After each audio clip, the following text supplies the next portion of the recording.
बार की बात है, एक मालिक ने अपने नौकर से कहा, जा घोड़े को पानी दिखा ला। नौकर गया, पानी दिखा के ले आया। जब मालिक के जाने का समय हुआ तो देखा घोड़ा तो प्यासा है, उसके मुंह से झाग निकल रहा है। तो नौकर से पूछा, तूने पानी नहीं पिलाया? बोले, आपने पिलाने के लिए कहाँ कहा था? आपने कहा था पानी दिखा के ले आ। बोले, पागल कहीं का, मैं एक काम कहूँ तो 4 काम किया कर। ठीक है मालिक। अब एक दिन मालकिन बीमार हो गई। मालिक ने कहा, जा वैद्य जी को बुला ला। वैद्य जी को बुलाने गया। रास्ते में कफन का कपड़ा बुक कर दिया, रास्ते में लकड़ियां बुक कर दी, रास्ते में सारे रिश्तेदारों को कह दिया और वैद्य जी को ले आया। अब सारा काम जब रिश्तेदार आने लगे, कफन का कपड़ा आया, लकड़ियां आई, बोले, ये क्या किया तूने? मालिक, आपने तो कहा था एक काम कहूं 4 काम करना है। तो 4 काम में ये ज्ञान लगाना जरूरी है कि कौन से 4 काम करने हैं। ऐसा ना हो कि वो कहे कुछ और करें कुछ। तो ये सोचने समझने वाला कौन है? अरे बोलिए ना, हे उपादेय का ज्ञान कराने वाला कौन है? निर्णय लेने की क्षमता लेने वाला कौन है? मन। कौन है? मन है।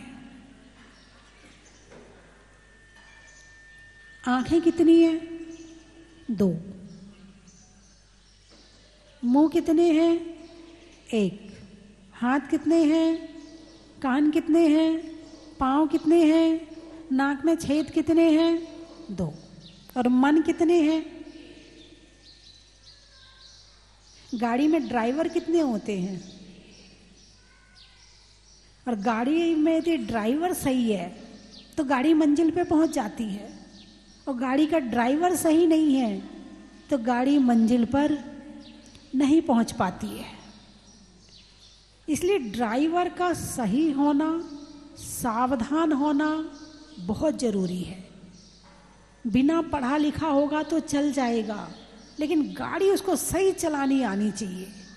ऐसे ही बिना पढ़ा लिखा होगा तो सही चल जाएगा, लेकिन जीवन को व्यवस्थित और अच्छी तरह से जीने वाला मन होना चाहिए।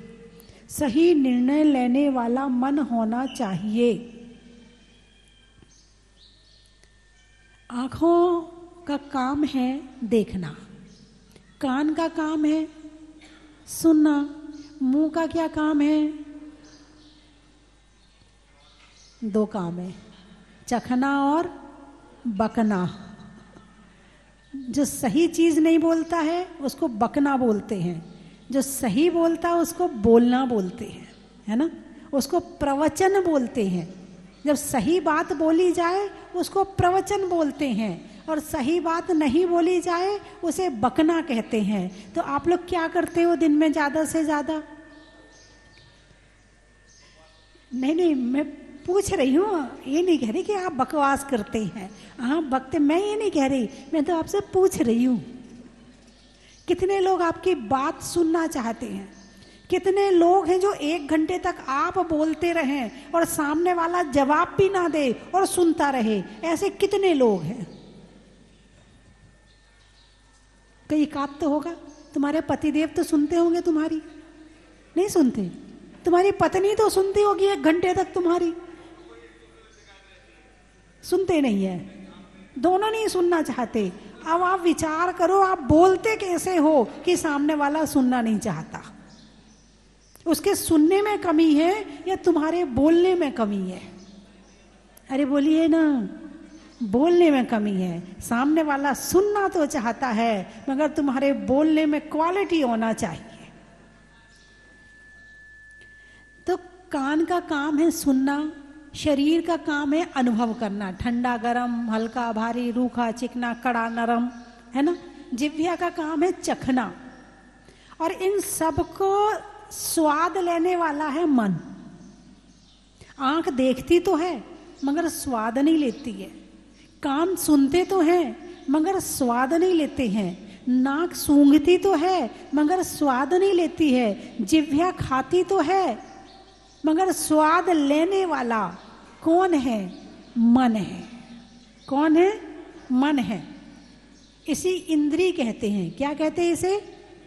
हाँ, स्पर्शन इंद्रिय, रसना इंद्रिय, घ्राण इंद्रिय, कर्ण इंद्रिय, चक्षु इंद्रिय, इसे इंद्री कहते हैं। इंद्री क्यों कहते हैं? इसका नाम इंद्री क्यों रखा है? ये इंद्रियां इंद्र के समान होती हैं। किसके समान होती हैं? इंद्र यानी राजा। राजा किसी का काम नहीं करता है, सब राजा का काम करते हैं। हाँ या ना? सब राजा का काम करते। राजा अपना काम करता है ऑर्डर देने का, वो किसी का काम नहीं करता है। ऐसे सौधर्मिंद्र है, सौधर्मिंद्र किसी का काम नहीं करता है। इंद्र और इंद्रिय समझ में आया? आंख नाक का काम करती है क्या? यदि नाक खराब हो जाए और नाक आंख से कहे, देख मेरी ना सूंघने की क्षमता खराब हो गई है, जरा तू सूंघ लिया कर, तो आंख सूंघेगी क्या? नहीं। अच्छा, आंख खराब हो जाए और कान से कहें मेरी आंख कमजोर हो गई है, कान तू देख लिया कर, तो कान देखेगा क्या? नहीं देखेगा। आंख नाक का काम नहीं करती है, कान आंख का काम नहीं करते, कोई किसी का काम नहीं करता है, सब अपने अपने में है, यानी सब अपने अपने में राजा है, कोई किसी का काम नहीं करता। इसलिए इसको इंद्री कहा है। इंद्र के समान होती है, इसलिए क्या कहा? इसको इंद्री कहा है। ठीक है। और मन इनका बॉस है। कौन है? इन पांचों का बॉस कौन है? मन है। इन पांचों को अपने इशारे पे कौन चलाता है? मन। इंद्रियां मन की दास है। मन कहेगा चल मोबाइल देखना है, तो आंख मोबाइल देखेगा। मन कहेगा चल आज पिज्जा बर्गर खाना है, तो मन पिज्जा बर्गर खाएगा, मुंह पिज्जा बर्गर खाएगा। मन कहेगा आज उस होटल की कचौड़ी खानी है, तो शरीर भागा भागा जाएगा, वहां से कचौड़ी खरीद के लाएगा और खाएगा। किसने कहा? अरे बोलिए ना। मन ने कहा। मन ने कहा ब्यूटी पार्लर जाना है, जरा सज संवर के आना है, तो शरीर भागा भागा कहाँ जाएगा? ब्यूटी पार्लर जाएगा। हैं, मुंह में दर्द भी होगा। भाई जब केश लॉन्च करवाते हो तो दर्द होता कि नहीं होता है? अरे हंस रहे हो? आप लोग केश लॉन्च नहीं करवाते? ब्यूटी पार्लर में जाके क्या करवाते हो? अब नाम कुछ भी बोल दो, है तो केश लॉन्च। नाम कुछ भी कह दो, वैक्सीन कह दो, और क्या कहते हैं? और ये इधर निकलवाती उस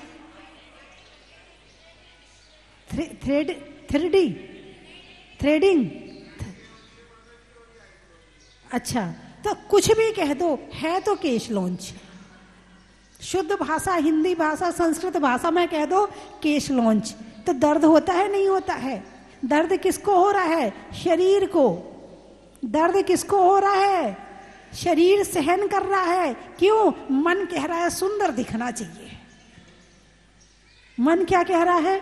सुंदर दिखना चाहिए। अब मन ने कहा डायमंड सेट चाहिए, पहनेगा कौन? गला। मजा कौन लेगा? मन।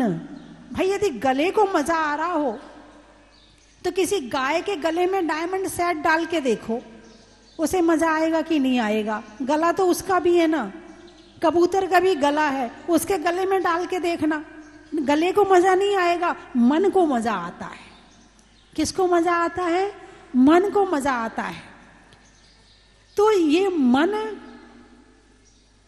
यदि इंद्रियों के साथ जुड़ता है तो इसका मजा लेता है, लेकिन जब ये मन परमात्मा के साथ जुड़ता है, आत्मा के साथ जुड़ता है, तो साधना करवाता है, भोगों से दूर करता है, पापों से दूर करता है, ये पूजा करवाता है, ये स्वाध्याय करवाता है, ये अभिषेक करवाता है, ये वैयावृत्ति करवाता है, ये आहार दिलवाता है, ये तीर्थ यात्रा करवाता है। जब ये मन आत्मा और परमात्मा से जुड़ता है तब, और ये मन शरीर से जुड़े तो फिर ये शरीर में लग जाता है। दो तरह के मन हो गए, एक आत्मा का मन, एक शरीर का मन, ठीक है ना। जो जिसका होता है उसका पक्ष लेगा। कर्म कर्म हिताबंधी, जीवो जीव हितस्पृहा, श्वास प्रभाव भूयस्ते, स्वार्थम को व न वांछति। कर्म कर्म हिताबंधी, कर्म कर्म का हित चाहते हैं, इसलिए जब कर्म का उदय आता है तो कर्म की प्रेरणा होती, कर्म करो ताकि बंद हो, मेरे जैसा द्रव्य और आए और मैं यहां राजा बन के रहूं। लेकिन जब आत्मा जागृत होती है, जब तक जंगल में शेर सोया है तब तक चूहा भी घूम रहा है, हिरण भी घूम रहा है, हैं सारे जानवर घूम रहे हैं, और शेर जाग गया और एक दहाड़ लगाई। क्या हुआ? सारे जानवर बिल में घुस जाएंगे। जिस दिन तुम्हारी आत्मा जागृत हो जाएगी उस दिन ये भोग, ये सजना, ये संवरना, ये खाना, ये पीना, ये सब अपने आप भाग जाएंगे। जब तक आत्मा सो रही है यानी कर्म में दबी पड़ी है, ये तब तक चल रहा है सब कुछ। और जिसकी जागृत हो जाती है वो छोड़ भी देता है। हाँ या ना? छोड़ता कि नहीं छोड़ता? भगवान ने छोड़ा कि नहीं छोड़ा? क्या है भगवान के पास? कोठी, बंगला, गाड़ी, परिवार, सजना, संवरना, कुछ है भगवान के पास? नहीं है। उनकी आत्मा जागृत हुई, उन्होंने जो भी किया फिर अपनी आत्मा के लिए किया। और जब तक ये आत्मा कर्मों के वशीभूत है तो जो कर्म करवा रहा है तुम वो कर रहे हो। कर्म कर्म हिताबंदी, जीवो जीव हितस्पृहा। यहाँ प्रवचन किसका चलता है? आपको रोज प्रवचन सुनाते हैं, आप लोग टीवी में भी सुनते हैं। किसका प्रवचन होता है? शरीर को सजने संवरने के यहाँ पर वो दिए जाते टिप्स, या खाने पीने के टिप्स दिए जाते हैं, या बाल बनाने के टिप्स दिए जाते हैं, या व्यापार के टिप्स दिए जाते। क्या सुना रही हूं मैं आपको? अरे बोलिए ना, क्या सुना रही हूं आपको? आत्मा। तुम कौन हो? आत्मा। शरीर क्या है? पुद्गल। शरीर क्या है? पुद्गल। किसकी बात बताई जा रही है? आत्मा की। सुन रहे हो नहीं सुन रहे हो? अच्छी लग रही है नहीं लग रही? क्यों लग रही है अच्छी? क्योंकि तुम आत्मा हो। तुम आत्मा हो। तुम्हें तुम्हारी बात क्यों नहीं अच्छी लगेगी? अच्छी तो लगती है मगर कर्म हावी है, वो फॉलो नहीं करने देता है, वो मानने नहीं देता है। वो कहता नहीं नहीं बस ठीक है, मंदिर में ही ठीक है, बहुत पूजा कर ली, ज्यादा पूजा की जरूरत नहीं है, मैं ठीक है अभिषेक देख लिए, टीवी में देख लिए, बहुत है, अब मंदिर जाने की जरूरत नहीं है। कर्म तुम्हें करने नहीं देता है और तुम सोचते कि हम नहीं कर रहे हैं। नहीं, तुम नहीं कर रहे, आत्मा तो करना चाहती है, ये कर्म नहीं करने दे रहा है। कर्म और आत्मा में तुम भेद करके नहीं देख पाते हो, इसीलिए आत्मा का पुरुषार्थ जागृत नहीं हो पा रहा है।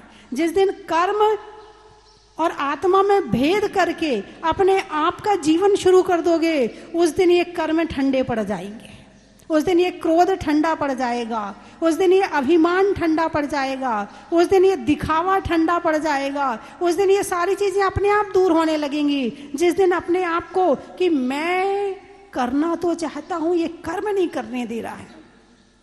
जब सामने वाले कर्म को पकड़ोगे तो कहोगे बैठ जा चुपचाप, मुझे करना है मैं करूंगा, फिर कर्म को नीचे कर दोगे तुम। लेकिन जब तक ये कर्मों का जोर है तब तक तुम नहीं कर पा रहे हो।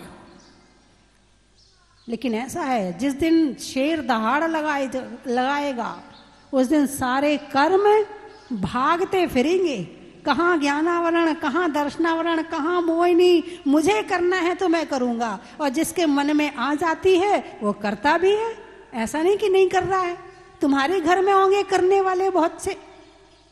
कहते ना, हमारी दादी बाजार का नहीं खाती है, हमारी दादी रोज मंदिर जाती है, हमारी दादी 2 घंटे रोज पूजा करती है।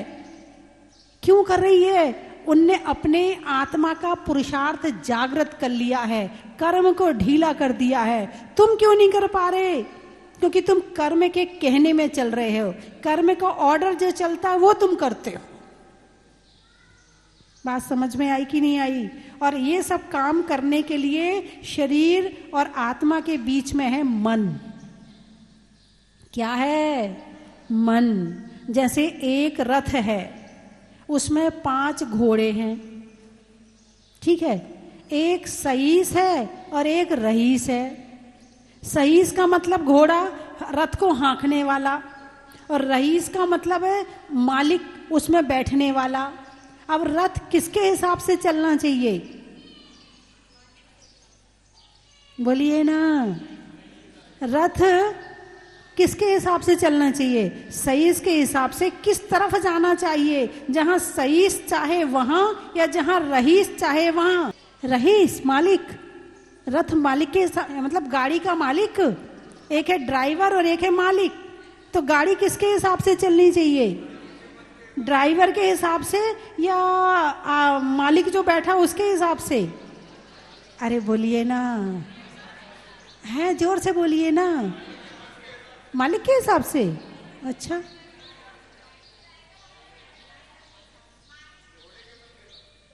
भाई मंजिल किसकी है?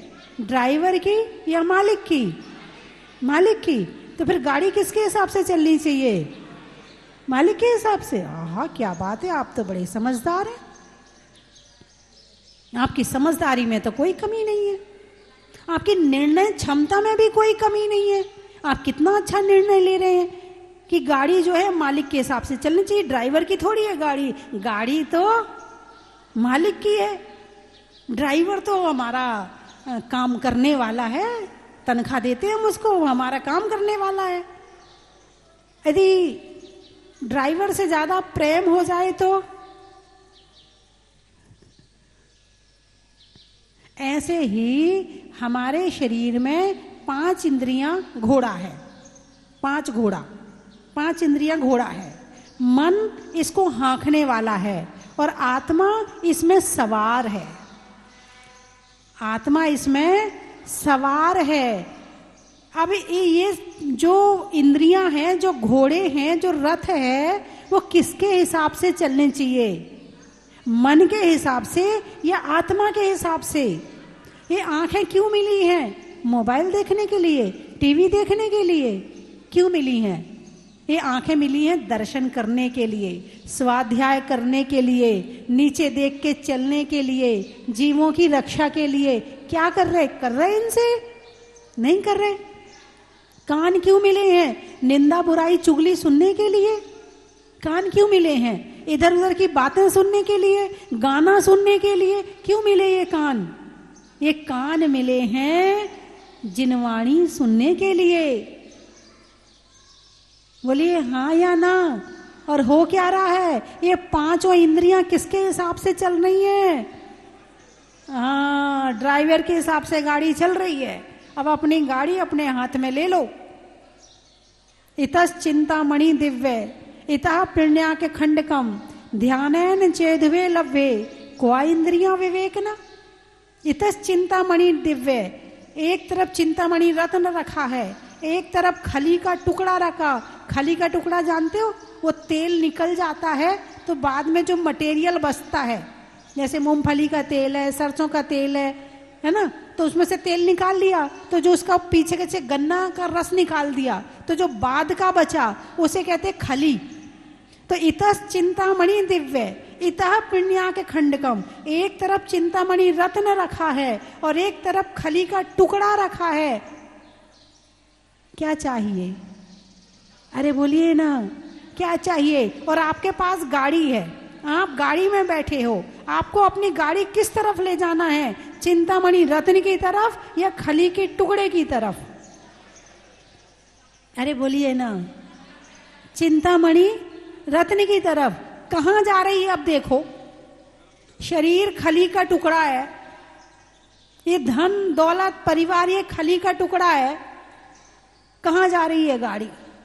एक व्यक्ति की बात कोई कह रहा था, सुना मैंने उसको कहते, बोले पहले मैं समझता था ये साधु संत जो होते ना, जो संसार के संघर्ष से भागते हैं, संसार में कुछ कर नहीं पाते हैं, ऐसे लोग साधु संत बन जाते हैं।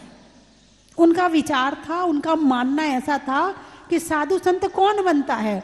जो संसार से भागते हैं, जो संसार को झेल नहीं पाते हैं, वो साधु संत बन जाते हैं। बोले बहुत दिनों बाद जब काफी साधु संतों से मिलना हुआ, उनसे चर्चा हुई, तो पता चला कि साधु संत वे बनते हैं जो वास्तव में सुख की खोज करते हैं। बोले ये फिर बाकी लोग क्या हैं? इतने दौड़ रहे, सारे के सारे आगे भाग रहे हैं। बोले चूहों की दौड़ में यदि फर्स्ट भी आ गए तो क्या कहलाओगे? चूहे ही कहलाओगे। क्या कहलाओगे? भाई तुमने खूब मकान दुकान सब खड़ा कर लिया, सब इकट्ठा कर लिया, कहलाओगे क्या? चूहे कहलाओगे। कौन सा बड़ी बात है? वो कहेगा मेरे पास 10 करोड़ है, तो दूसरा कहेगा मेरे पास 20 है, तीसरा कहेगा मेरे पास 40 है, चौथा कहेगा मेरे पास 100 है, पांचवा कहेगा मेरे पास 1000 है। तुमसे भी आगे आगे कौन से तुम एक नंबर के अमीर बन भी गए तो लेके क्या जाओगे? इकट्ठा क्या किया तुमने? अरे बोलिए ना, इकट्ठा तो एक चींटी भी कर लेती है, वो भी अपने बिल में 1-1, 2-2 किलो अनाज इकट्ठा कर लेती। खाती कितना है? चींटी कितनी बड़ी होती है? मुझे इशारे से बताओ। अरे बोलिए ना, इतनी बड़ी होती। उसका पेट कितना बड़ा होता है? कितना चावल का दाना चाहिए? एक चावल का पूरा दाना खा सकती है क्या? नहीं खा सकती है। और इकट्ठा कितना करती है? बहुत सारा, है ना? तो मैं ये नहीं कह रही कि आज आप सब कुछ छोड़ दो, नहीं कह रही, लेकिन यहां से छोड़ो। कहां से छोड़ो? यहां से छोड़ो। जितना छोड़ते जाओगे उतना सुखी होते जाओगे।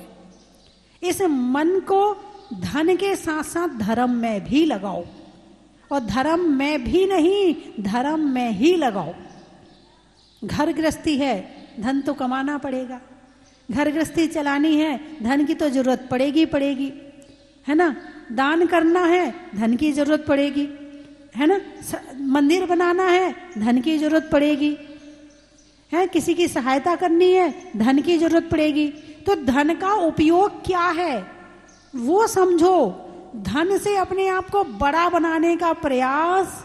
तुम बड़े हो कि भगवान बड़े हैं? बोलिए, तुम बड़े हो कि भगवान बड़े हैं? अरे बोलिए ना, ये भी नहीं बोला जा रहा आपसे। आपको इतना भी नहीं पता है? पता है तो कौन बड़ा, तुम बड़े कि भगवान बड़े? भगवान। अच्छा, इसलिए आपने देखा कि आप भगवान के पास आए हैं। क्यों आए? जो बड़ा होता वो छोटा उनके पास जाता है। तो भगवान बड़े हैं तो आप भगवान के पास आए हैं। तो तुम कौन हो गए? छोटे हो गए कि नहीं हो गए? अब तुम बड़े बन सकते हो क्या? कभी बन सकते हो? कैसे बन सकते हो? इकट्ठा करके बन सकते हो कि छोड़कर बन सकते हो? अच्छा, इकट्ठा करके बड़ा आदमी बनो तो कितने दिन तक रहोगे? यदि इकट्ठा करके बड़े आदमी बने तो कितने दिन तक? 50 साल, 60 साल, 70 साल। 50 के बाद में फिर बेटे रिटायर कर देंगे, पापा अब फैक्ट्री पे मत आया करो, तुम बीच बीच में बोलते हो, हमारा काम बिगड़ता है, तुम ग्राहक को लौटा देते हो। 50-60 के बाद में बेटा रिटायर कर देता। अब बड़ा आदमी कहाँ गया? कितने साल में बड़े आदमी बने थे? 40 में, 50 में और 60 में रिटायर। 20-30 साल के लिए बने थे, हैं? अरे बोलिए ना, भगवान कितने दिनों के लिए बड़े बने हैं? आप हमेशा के लिए बड़ा बनना चाहते हो कि नहीं? जो हमेशा के लिए बड़ा बनना चाहता है वो उस रास्ते पर चले। और जो थोड़े दिन के लिए बनना चाहता है उस पे तो चल ही रहे हो, मुझे कहने की जरूरत नहीं है। तो मैं ये नहीं कह रही कि आज ही आप सब कुछ छोड़ दो, लेकिन विचार, मन को अंदर से जोड़ दो। घर में रहना बुरा नहीं है, परिवार में रहना बुरा नहीं है, काम करना बुरा नहीं है, लेकिन मोह बुरा है। क्या है? मोह में आदमी अपनी आत्मा को भूल जाता है। अपनी आत्मा को भूल जाओ, ऐसा काम मत करो। बस इससे ज्यादा कोई बात नहीं कहना चाहती, क्योंकि मुझे पता है कि आप दीक्षा लेने वाले तो हो नहीं हो, इसलिए आपका रास्ता बता रही हूं कि रहो घर में, पैसा भी कमाओ, धन भी कमाओ, सब चीज की जरूरत है, लेकिन अंदर से ये विचार रखो कि कुछ भी मेरे साथ नहीं जाएगा। न ये जमीन जाएगी, न ये जायदाद जाएगी, न ये बैंक बैलेंस जाएगा, न ये ज्वेलरी जाएगी, कुछ भी नहीं जाएगी। और वैसे भी आज आपके पास है क्या? पैसा आपके पास है नहीं, बैंक में है अथवा मोबाइल में है, ठीक है। सोना चांदी वो आपके पास है नहीं, वो लॉकर में रखा है हाँ या ना? मकान भले 4 हो, रहते तो एक में ही हो। गाड़ियां भले 4 हो, बैठते तो है क्या आपके पास में? पहले के लोग तो फिर भी सोना चांदी रख लेते थे, अब तो तुम वो भी नहीं पहन सकते हो, पहनना भी चाहो तो पहन नहीं सकते हो। बात समझ में आएगी नहीं आई है? तो मोह छोड़ने को कह रही हूं मैं। इस मन को, मन जहां जहां बाहर से अटैच है, इसको बाहर से हटा के खुद में लगाना है। खुद में लगाकर इससे धर्म करवाना है, साधना करवाना है। साधना करने वाला मन है। यदि मन सध गया तो सब सध जाएगा, और मन बिगड़ गया तो सब बिगड़ जाएगा। तो मेरी बात आपकी समझ में आ गई? अरे बोलिए ना, क्या हुआ? इतनी देर यदि आपके पतिदेव आपसे बोलते तो आप क्या कहती उनसे? हैं? हाँ, कहने का मतलब है आप भी घर में रह करके आपस में दोनों साथ में बैठो और बैठ करके स्वाध्याय करो। जिनवाणी हर कोई सुनना चाहता है, हमारी बात कोई नहीं सुनना चाहेगा। मैं जो सुना रही हूँ, मैं अपना नहीं सुना रही हूँ। मैं क्या सुना रही हूँ? जिनवाणी सुना रही हूँ, भगवान महावीर की वाणी सुना रही हूँ। यदि मैं बात करूंगी तो फिर राग द्वेष हो जाएगा, मैं आ जाएगा। इस मैं को सुधारना है। मैं कौन हूं? आत्मा हूं। मैं कौन हूं? आत्मा हूं। अब किसके स्तर की जिंदगी जीनी है? मैं के स्तर की या तू के स्तर की? आत्मा के स्तर की या आत्मा के अलावा और जो है उस स्तर की? आत्मा के स्तर की। आत्मा के स्तर की जिंदगी जीनी है तो आप मैनेज करो अपनी डायरी में कि हमें आत्मा के स्तर की जिंदगी में सुबह से शाम तक की क्या चर्या करनी है। व्यवस्थित करो अपने जीवन को। और आज यहाँ पर पत्रकार सम्मेलन है, जैन पत्रकार सम्मेलन है, और करीब मुझे पता चला 100 पत्रकार, 60 के आने का बताया था और 100 के आने की स्वीकृति आई है। कितनी बड़ी बात है। हमारे हसमुख गांधी और उज्जैन वाले भाई साहब और कोटा वाले हैं, सभी लोग आ गए हैं और भी आने वाले होंगे। दोपहर में 1 बजे से है, आज भी है और कल भी है।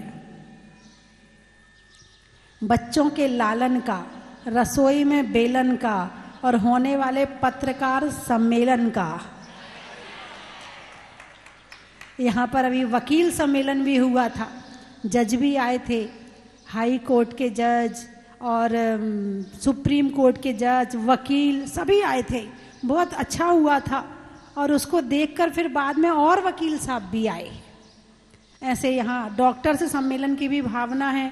और अभी एक और सम्मेलन का जो प्रयास चल रहा है, IAS RAS सम्मेलन का, इसी स्वस्ति धाम में वो भी किया जाएगा। छोड़ने में मोह का, वस्तुओं की टोह का और आने वालों में दमोह का बड़ा ही महत्व है। आम की बौर का, खाने में कौर का, आने वालों में इंदौर का। बड़ा ही महत्व है। सावन की घटा का, रसोई में पटा का, आने वालों में कोटा का। बड़ा ही महत्व है। जंगल में नाक का, शहरों में बाघ का और आने वालों में हजारी बाघ का। बड़ा ही महत्व है। दवाइयों में डावर का, दवाइयों में डावर का, प्रभु के दर का और आने वालों में ब्यावर का। बड़ा ही महत्व है। पांडिचेरी, फलों में बेरी का, नहीं होने में अच्छे काम में देरी का और आने वालों में पांडिचेरी का। बड़ा ही महत्व है। जोर से बोलो। महीजाम गांव का नाम है। अरे वाह, नए नए गांव के नाम सुनने मिलते हैं। व्यापारियों में दाम का, सुबह के बाद शाम का और आने वालों में महीजाम का। बड़ा ही महत्व है। शैली में नागर का, पानी में गागर का और आने वालों में सागर का। बड़ा ही महत्व है। बिनौली, बच्चों के लिए माँ की कोली का, कोली यानी गोद, बच्चों के लिए माँ की कोली का। विधान में मौली का, पर्वों में होली का, होली में रोली का, शिखर जी में डोली का, रजाई में खोली का, कोयल की बोली का और आने वाला में बिनौली का। बड़ा ही महत्व है। गाजियाबाद, खेत में खाद का, भोजन में सलाद का और आने वालों में गाजियाबाद का। खेकड़ा, भोजन में बड़ा का, महिलाओं में कड़ा का और आने वालों में खेकड़ा का। नहीं होने में विवाद का, देने में दाद का और आने वालों में अहमदाबाद का। बड़ा ही महत्व है। अजमेर, जंगल में शेर का, फलों में बेर का, आने वालों में अजमेर का। त्रिलोक तीर्थ बड़ा गांव। बड़ा गांव, नदी में नाव का, सुधरने में भाव का और आने वालों में त्रिलोक तीर्थ बड़ा गांव का। बड़ा ही महत्व है। बेसरा, बेसरा, अच्छा, रहने के लिए धरा का, जीवन में जरा का और आने वालों में बेसरा का। बड़ा ही महत्व है।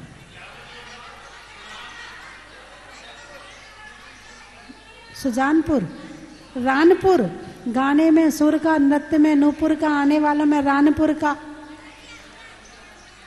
समुद्र के तली का, तपस्या में बाहुबली का, आने वालों में देवली का। अलवर, पक्षी में पर का, शरीर में सर का और आने वालों में अलवर का। बड़ौदा, घर में दादा का, करने में वादा का, आने वालों में बड़ौदा का। शिवपुरी, स्वर्ग में परी का, बैठने में दरी का, आने वालों में शिवपुरी का। बड़नगर, जयपुर, रिश्तों में ससुर का, देवों में असुर का, आने वालों में जयपुर का। माता जी बड़नगर, बड़नगर। पानी में मगर का, चलने में डगर का, आने वालों में बड़नगर का। बड़ा ही महत्व है। बड़ौदिया, आप बड़ौदिया से आए हैं, अच्छा। दिवाली में दिया का, राम की सिया का, आने वालों में बड़ौदिया का। बड़ा ही महत्व है। बिजौलिया, अच्छा, पक्षियों में बया का, नारी में हया का और आने वालों में बिजौलिया का। बड़ा ही महत्व है। केकड़ी, भोजन में बड़ी का, बूढ़ों में छड़ी का, आने वालों में केकड़ी का। बड़ा ही महत्व है। किशनगढ़, वृक्षों में बड़का, बड़की जड़ का और आने वालों में किशनगढ़ का। बड़ा ही महत्व है। हो गए सारे। गुरु। सनावद, होने में गदगद का, सरस्वती मंत्र में बदबद का और आने वालों में सनावद का। बड़ा ही महत्व। अच्छा, सुधरने में भाव का, सुधरने में भाव का, अच्छे कार्य में अभिनव का और दिल्ली में स्यादवाद युवा क्लब का। बड़ा ही महत्व है। बैठ जाए। गोटे गांव, नदी में नाव का, शरीर में पांव का, आने वालों में गोटे गांव का। गर्मी में पने का, 5 मिनट और बैठने का। बड़ा ही महत्व। बोलिए 24 भगवान की। ये मुनिसूरतनाथ भगवान का जो जिन मंदिर है, ये एक चमत्कारी मंदिर है और यहाँ आने का भाव अपने आप ही होता है। जब भी मैं इचलगंजी से राजस्थान आता हूँ तो यहाँ के दर्शन करने के भाव अपने आप होते हैं और यहाँ कर दर्शन करना, अभिषेक करना, ये अपने आप मन में भावना प्रवृत्त होता है। इसलिए इस चमत्कारी मूर्ति में मेरा यह है कि मैं हर बार आऊँ तभी मेरे को यहाँ दर्शन करने का सौभाग्य मिलता रहे। वंदामी माता ही वंदा।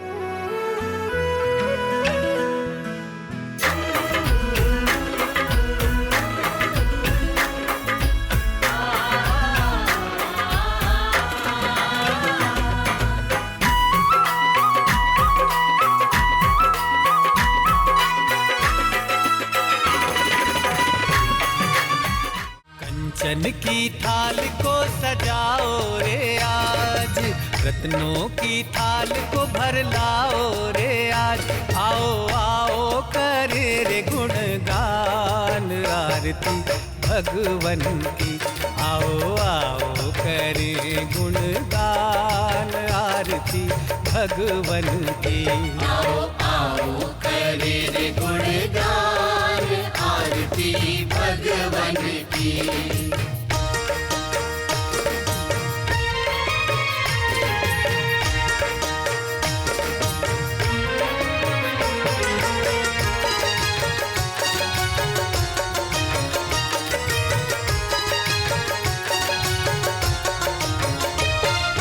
पिता सुमित्र के राज दुलारे, माँ पद्मा जी के नैनों के तारे। पिता सुमित्र के राज दुलारे, माँ पद्मा जी के नैनों के तारे। राजगृही में जन्म लियो आप, राजगृही में जन्म लियो आप। आओ आओ मनाए खुशी आज आरती भगवन की। आओ आओ करे रे गुणगान